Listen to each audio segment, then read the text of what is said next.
আমরা free fire player রে বোন। আচ্ছা ভাইয়া, বুঝলাম। তারপর? আমরা একটা ইভেন্টে যত টাকা খরচ করি তত টাকা তুমি মাসেও দেখো না। তাই নাকি ভাইয়া? আমরা মেয়েরা একটা মেকআপের পিছিয়ে যতটা টাকা উড়াই, তোমাদের মতো কিছু পোলা পাইন হয়তো বা সেই টাকা বছরেও চোখে দেখে না। So look your level.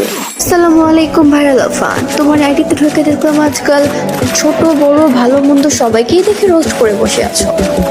কি যেন বললা যে তোমার মতো কিছু পোলা পাই, আর তুমি মনে হয় অনেক সিনিয়র। তোমার লেভেলের প্লেয়ারদের সাথে কন্ট্রোভার্সিতে না গিয়ে পোলা পাইনের সাথে কন্ট্রোভার্সি করতে লজ্জা বোধ করছো না? একটু বেশি চাপা মেরে ফেললা না? আরেকটা কথা শোনো সিস্টার, সে একজন ছেলে। একটি ছেলের সাথে মেকআপে টাকা নিয়ে কন্ট্রোভার্সি তোমার যায় না। আজকালকার ছেলেরা নিজেদের ফ্যামিলি নিজেই চালাচ্ছে। তোমার মেকআপের যত টাকা খরচ তার চেয়ে 10 কোটি টাকা টপ আপে নষ্ট করছে। সুতরাং আমি বলবো